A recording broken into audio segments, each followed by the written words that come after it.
A two-stage project is quite simple. The first stage is the standby screen. This can be just a normal image, a video, or a complex animation. When the webcam detects motion, it triggers the second state. When the second state media is done playing, it reverts back to the standby screen.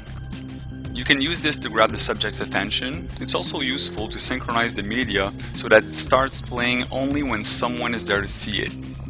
Here's how to do this project using the Media Zone Trigger software. In a new project, drag and drop your standby media on the default script. Here I'm using a single JPEG image. When you drop the file on the timeline, you can see the preview in this area. Make sure the media element is placed at the start of the timeline, otherwise you'll have an empty screen for a few seconds. You can also move it on the preview plane and right-click on it to see more features like the full screen auto-positioning. This standby script will loop forever.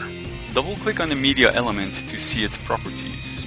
In order for it to loop seamlessly, uncheck the fade in and fade out options and click OK.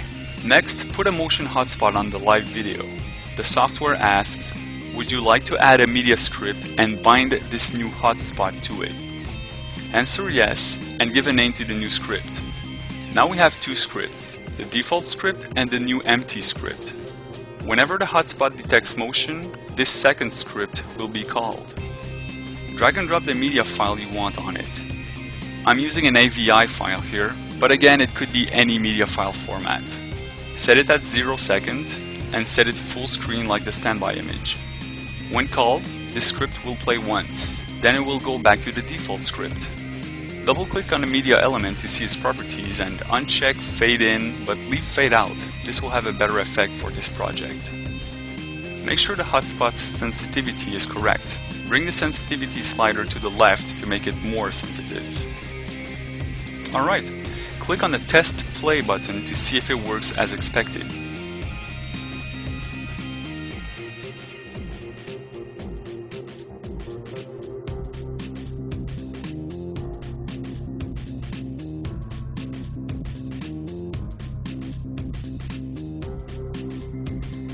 If you want to spice it up a bit, add images and text.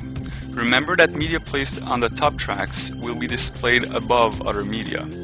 If you need to add tracks, right-click on the timeline and select Add a Track. Good luck with your project.